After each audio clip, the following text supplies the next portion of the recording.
영어 단어 가운데 포럼이라는 단어가 있습니다. 이 단어는 라틴어에서 나왔는데 원래는 시장이나 광장을 뜻했습니다. 고대 로마 사람들은 이 포럼에 모여서 사회적인 이슈에 대해서 서로 토론하고 자신들의 의견을 나누었습니다. 오늘날 포럼은 특정한 주제에 대해서 관심이 많은 사람들이 모여서 주제 발표를 한 후에 자유롭게 의견을 개진하고 토론하는 공개적인 장을 가리킵니다. 제가 속한 예장통합 세계 선교사회에서 주관하는 신학 포럼이 있습니다. 그 포럼의 이름은 선교 서밋입니다. 이 포럼은 선교지에서 20년 이상 사역한 선교사들, 시니어 선교사들이 중심이 되어서 선교 경험을 나누고 그리고 앞으로의 선교 전략을 함께 모색하기 위해서 만든 그런 모임입니다. 올해는 이태리 밀라노 한인교회에서 열리게 되는데 저에게 이번 포럼에 참석을 해달라고 초청장을 보내왔습니다. 대회 기간 동안에 숙식은 제공되지만은 항공료는 개인 부담이었습니다. 참석하고 싶었지만은 항공료가 적지 않고 그리고 포럼 직전에 우리 교회와 자매 교회인 서울의 영광교회 선교사 대회에 참석을 해야 하기 때문에 감사하지만은 초청에 응할 수 없다고 알려주었습니다. 제가 이번 포럼에 참석하고 싶었던 것은 다른 이유가 아니었습니다. 그것은 지속 가능한 선교라는 이번 포럼의 주제 때문이었습니다. 왜 이런 주제를 정했을까요? 이 주제는 오늘날 우리 한국 교회가 직면한 현실을 그대로 보여주고 있기 때문입니다. 한국 교회는 세계 선교 역사상 어떤 교회였죠? 한국 교회는 근대 선교 역사에서 일찍이 없었던 그러한 놀라운 폭발적인 부흥을 경험한 교회였습니다. 1907년 평양 대부흥운동의 주역 중에 한 사람이었던 윌리엄 브레어 선교사는 골드 인 코리아라는 그의 책에서 이렇게 말을 했습니다. 한국의 가장 좋은 금은 산이나 모래흙에 있는 것이 아니라 한국 사람들의 마음속에 있다. 브레어 선교사는 한국 교회가 계속된 전쟁, 청일전쟁, 노일전쟁 그리고 한국 전쟁까지 경험하고 또 일제 박해를 겪었지만은 오히려 이를 통해서 정금 같은 그러한 빛나는 신앙으로 거듭나게 되었다고 말합니다. 실제로 한국 교회는 고난 속에서 성장했지만은 이 복음을 받아들인 직후부터 선교하는 교회가 되었습니다. 한국 교회는 1908년에 이기풍 목사를 제주도에 선교사로 파송을 했습니다. 당시에 제주도는 복음의 불모지였고 무속이 강하고 그리고 외지인들에 대한 배타성이 아주 강했던 그러한 곳이었습니다. 한국교회는 1900년대 초부터 많은 사람들이 살 길을 찾아서 북간도로 이주하자 목회자를 보내서 한인들을 목회하면서 더 나아가 중국인들에게도 복음을 전하도록 했습니다. 한국교회는 복음을 받아들인 직후부터 선교받는 교회가 아니라 선교하는 교회가 되었던 것입니다. 브레어 선교사는 한국교회가 장차 세계교회를 이끌어가는 그러한 교회가 되리라고 내다보았는데 실제로 그렇게 된 것입니다. 그런데 안타깝게도 오늘날 우리 한국교회의 현실은 어떠합니까? 제가 장로의 신학대학원에 입학한 해가 1987년이었습니다. 그 해에 이 목회자를 양성하는 신학 과정인 MDB 과정 3년 동안 수업을 하게 되는데, 입학 정원을 아주 크게 늘려서 100명을 더 늘려 350명을 뽑았습니다. 그렇게 입학 정원을 늘리지 않았다면 제가 입학 가능했을까, 그런 생각도 해봅니다. 그런데 입학 정원을 그렇게 늘렸는데도 불구하고 신학대학원 그 입학 경쟁률이 그 해에 3대 1이었습니다. 그리고 그 다음에는 4대 1이 되고 어떤 해는 5대 1까지 올라갔습니다. 대학원 가운데 그처럼 입학 경쟁률이 센 그러한 그 대학원은 어디에도 없는 것입니다. 신학대학원에 들어가려면 재수, 삼수가 필수다라는 말까지 생겨날 정도였습니다. 근데 지금은 어떠하죠? 입학 정원이 미달되는 신학교가 부지기수입니다. 제가 졸업한 장로의 신학대학원도 입학 정원이 입학 그 경쟁률이 입학 정원도 줄였습니다. 많이 줄였는데도 입학 그 경쟁률이 1.3대 1이 될까 말까 합니다. 왜 이렇게 되었을까요? 종교 사회학자들은 그 이유를 이렇게 분석을 합니다. 그래서 한국 교회가 이 성장이 이제는 정체되고, 그리고 목회 환경이 악화되고, 젊은 세대의 종교 이탈이 모든 종교마다 일어나고 있는데 기독교도 예외가 아니라는 것이죠. 그리고 목회자의 직업적 안전성이 이제는 크게 떨어지기 때문이다 하는 것입니다. 그런데 이 네 가지 이유 가운데 정말 심각한 것은 무엇이라고 할 수 있을까요? 그것은 바로 세 번째인 이 젊은 세대의 이탈이라고 할 수가 있는 것입니다. 어떤 통계에 따르면은 우리 한국 교회 가운데 교회 학교가 없는 그러한 교회들이 무려 절반 이상이 되고 있다는 것입니다. 얼마나 안타깝습니까? 얼마나 위기입니까? 사사기 2장 10절에 다른 세대는 여호와를 알지 못하며 여호와께서 이스라엘을 위하여 명하신 일도 알지 못하더라고 했습니다. 이 여호와를 알지 못하는 다른 세대가 우리 세대 다음으로 일어나고 있다 하는 것이죠. 다른 세대, 우리와는 다른 세대가 되어가고 있다 하는 것입니다. 한국교회 성장 정체는 선교 현장에도 큰 영향을 주고 있습니다.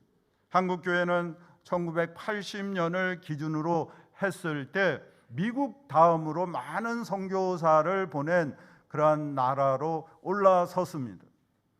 그러나 최근에는 어떻게 되고 있죠?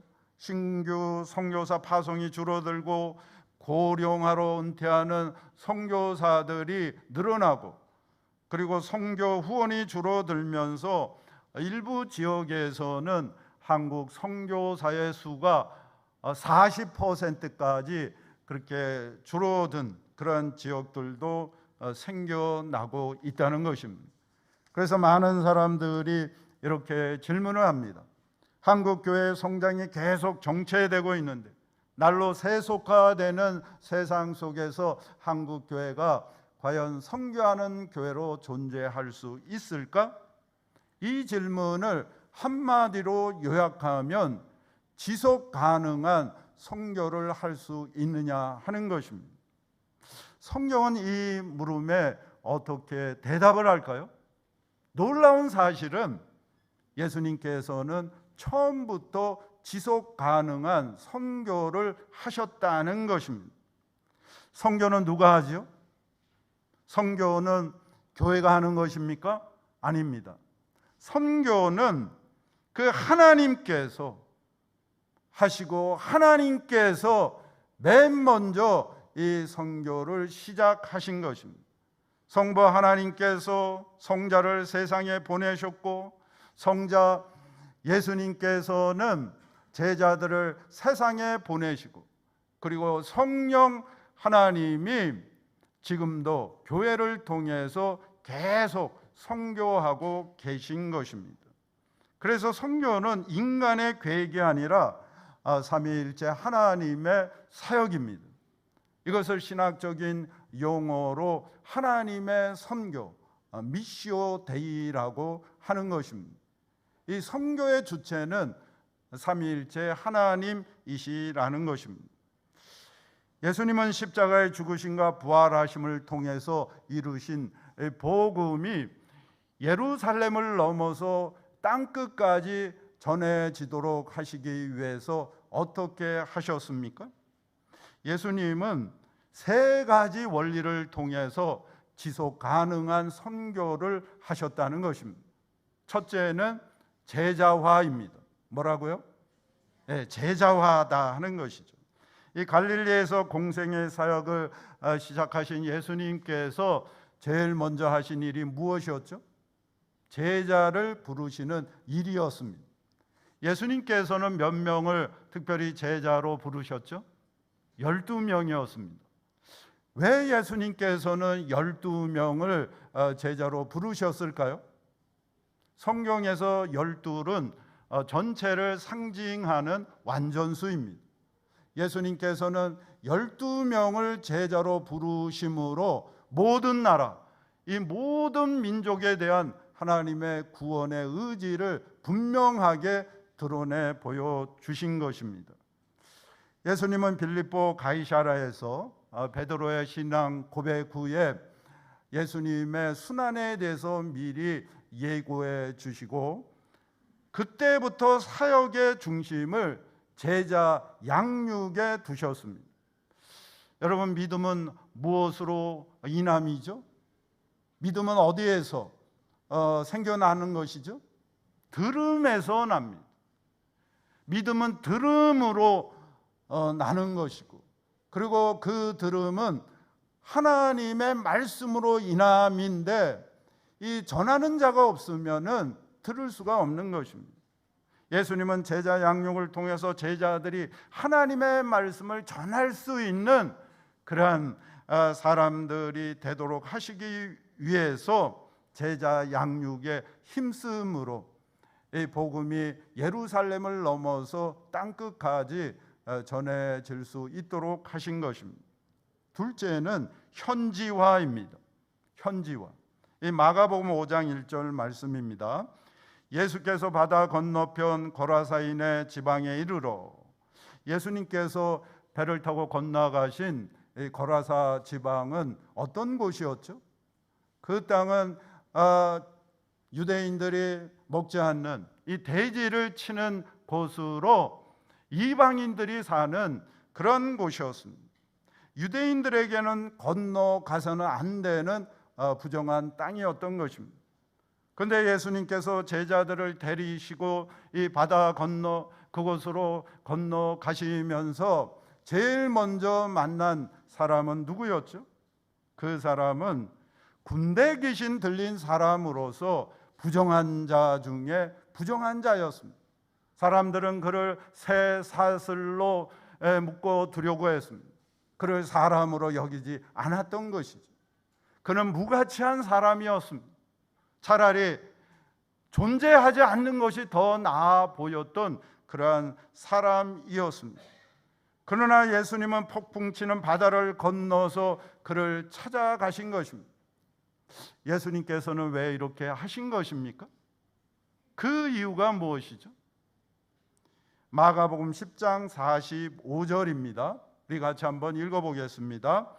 인자가 온 것은 섬김을 받으려 함이 아니라 도리어 섬기려 하고 자기 목숨을 많은 사람의 대속물로 주려 함이니라.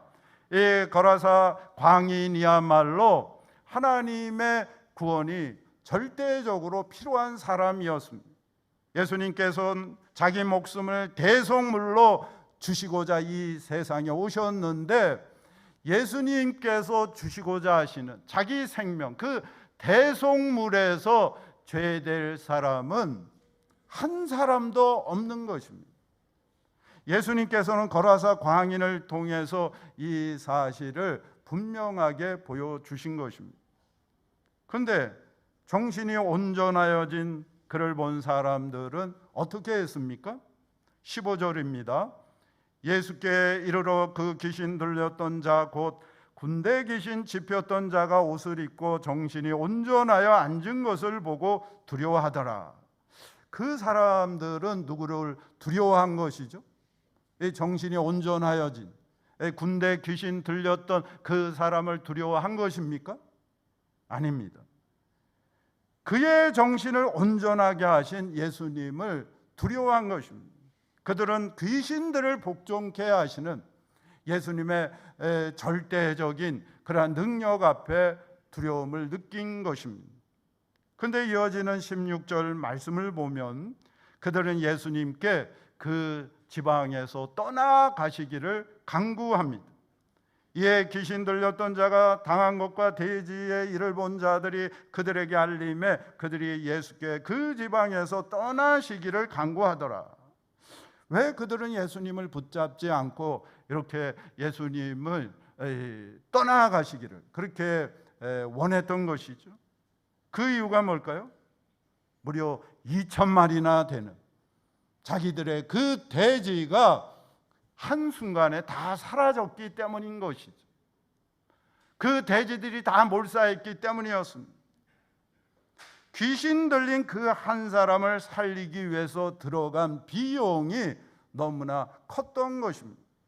그들은 예수님으로 인하여 이러한 일들이 계속 일어날까 봐, 되풀이 될까 봐 그것이 두려웠던 것입니다. 예수님은 한 영혼을 천하보다 더 귀하게 여기셨지만 그 사람들은 사람보다 돈을 더 중요하게 여긴 것입니다. 예수님께서 배에 오르실 때 귀신 들렸던 사람은 어떻게 했죠? 함께 있기를 간구하였으나 그는 예수님을 따라가기를 원했습니다. 그는 예수님을 따라가서 예수님의 제자 중에 한 사람이 되기를 원했던 것입니다.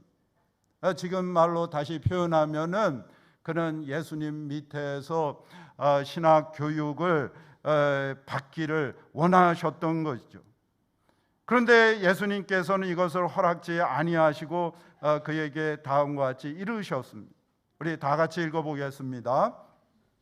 그에게 이르시되 집으로 돌아가 주께서 내게 어떻게 큰 일을 행하사 너를 불쌍히 여기신 것을 내 가족에게 알리라 하시니 그는 예수님의 말씀에 순종했습니다. 그대로 받아들인 것이죠. 그리고 그는 예수님께서 그에게 일러주신 그대로 했습니다. 그가 가서 예수께서 자기에게 어떻게 큰 일을 행하셨는지를 데가볼리에 전파하니, 어디에 전파했다고요? 데가볼리에 전파했다는 것입니다. 이 데가볼리는 헬라어로 데카폴리스입니다. 이 데카폴리스는 그 이름의 뜻이 10개의 도시로 이루어졌다라는 그런 의미가 있는 것입니다. 유대인들에게 데가볼리는 이방 문화의 중심지였습니다. 이 거라사 지방은 그 10개의 도시 가운데 하나였던 것입니다. 여러분, 선교란 무엇이죠? 우리 교회에서 선교하지 않습니까? 선교가 무엇입니까? 선교란 다른 것이 아니라 바로 예수님께서 하신 그 일들을 전하는 것입니다. 그것이 선교다 하는 것이죠. 그것이 선교의 알파와 오메가고 그리고 그것이 선교의 본질인 것입니다. 예수님께서는 거라사 광인을 최초의 선교사로서 그가 태어나고 살아온 그 이방 지역으로 파송하신 것입니다. 예수님의 제자들 가운데 그 사람보다 이 데가볼리 지방에 복음을 더 잘 전할 수 있는 사람이 있을까요? 없을까요? 없을 것입니다. 이 제자들은 하나같이 유대인들이었습니다.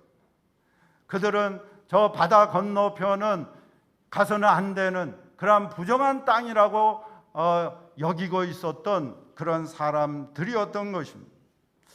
예수님은 현지인을 통해서 그 지역을 선교하게 하는 이 선교의 현지화를 이루신 것입니다.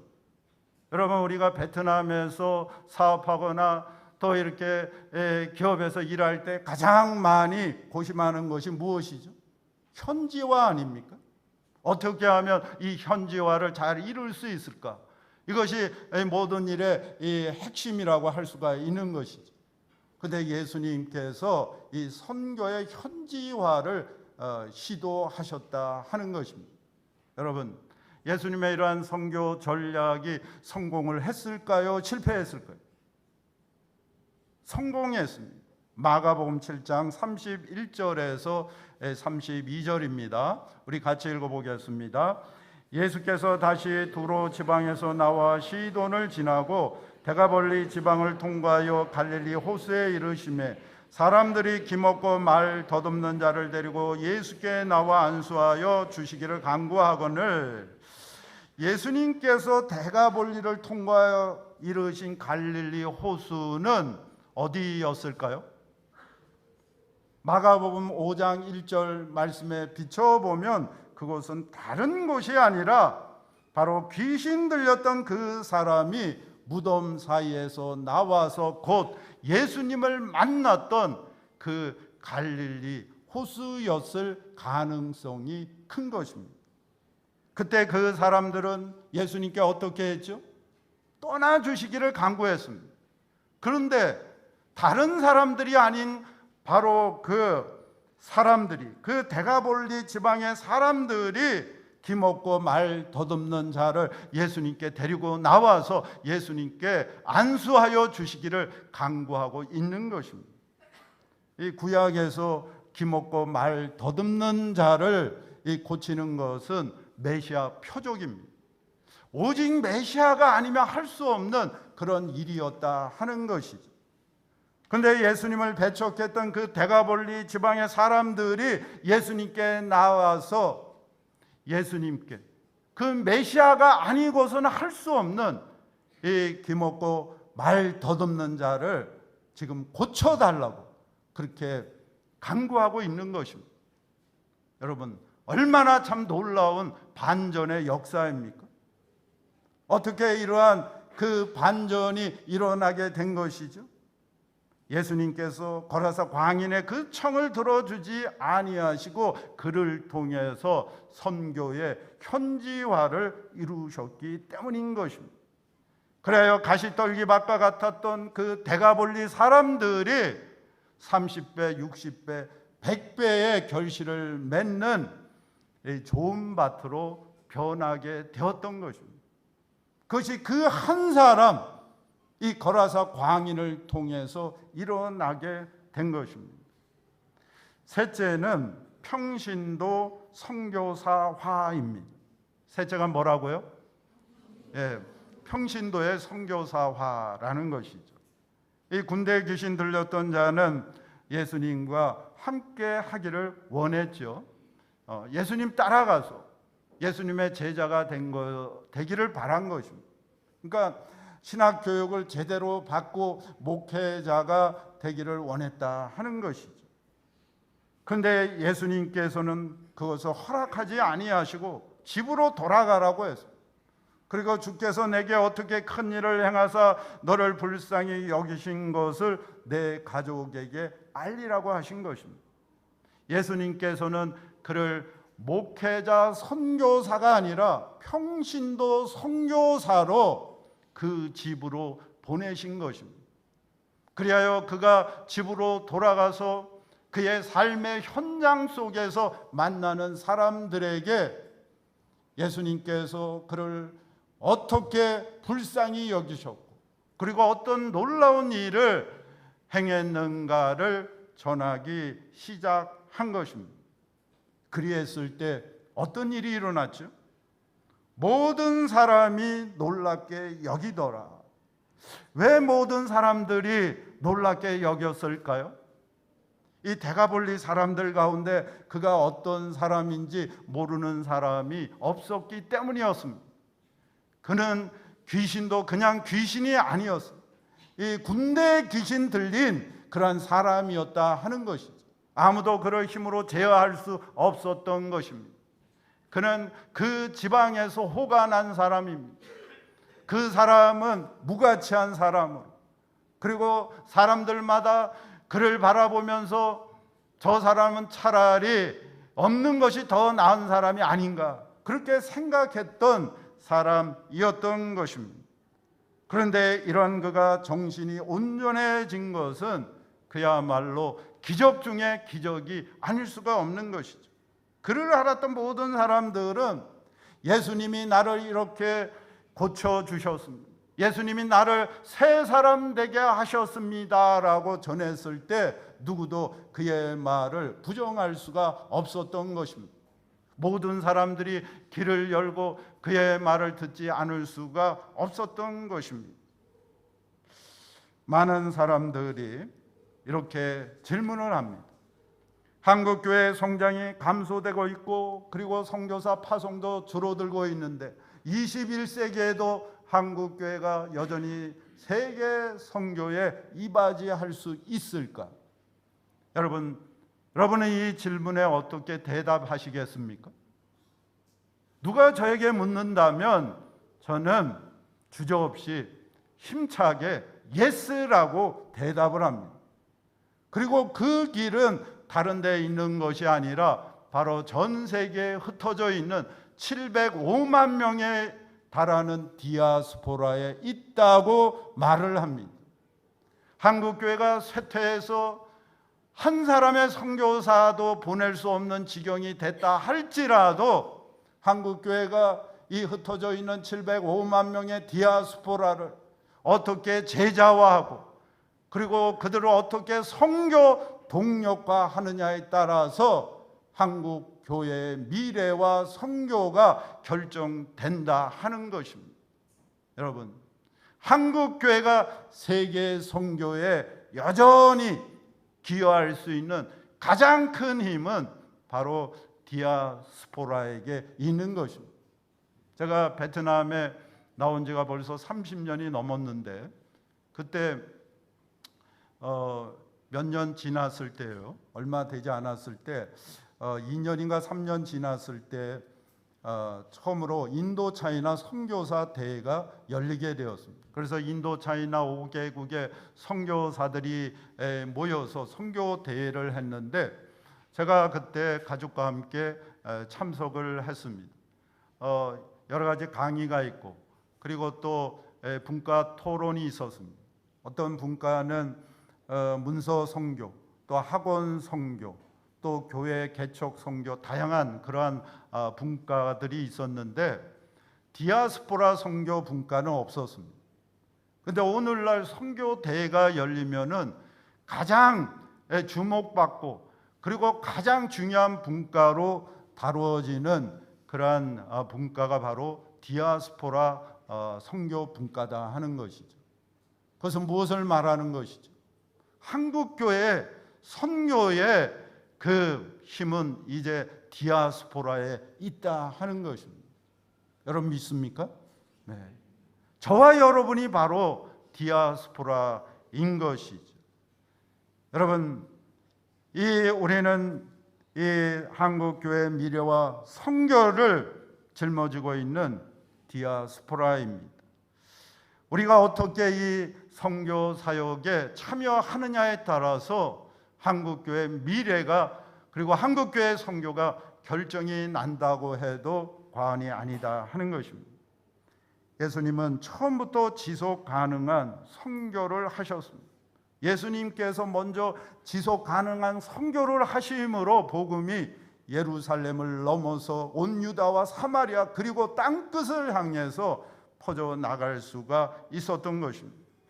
그 길은 제자와 현지와 그리고 평신도의 선교사화에 있는 것입니다.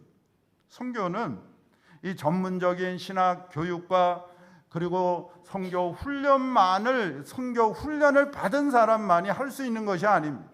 이 선교는 예수 믿는 모든 사람들에게 주어진 사명입니다. 예수님은 군대에 귀신 들렸던 거라사 광인을 통해서 이 사실을 우리에게 분명하게 보여주신 것입니다. 그는 어떻게 선교했죠? 여러분, 그는 어떻게 선교했습니까? 우리가 이미 살펴본 대로 그는 다만 예수님께서 일러주신 대로 했을 뿐입니다.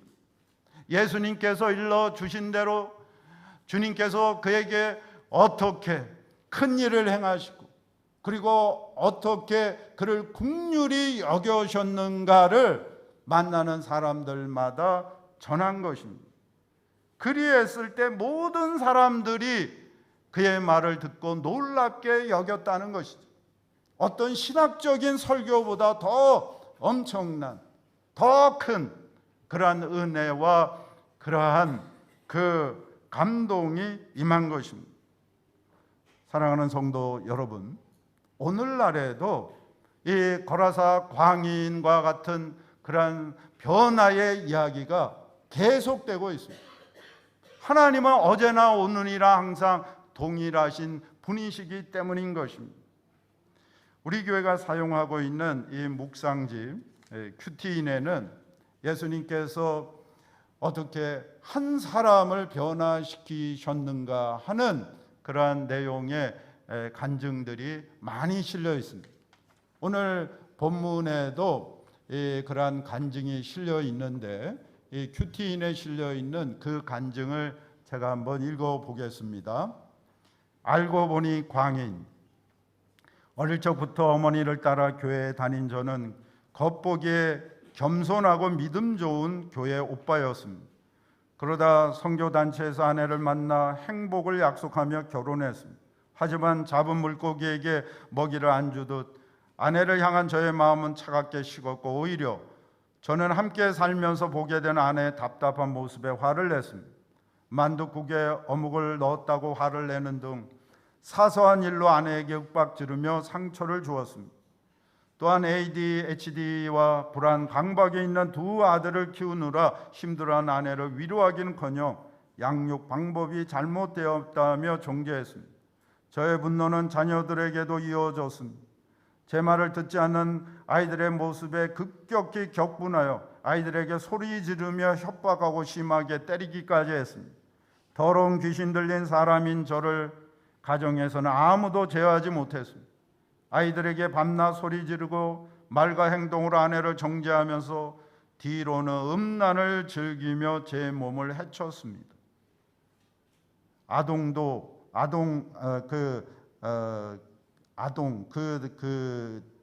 그러한 것을 보는 것도 음란에 해당하는 것이죠. 야동,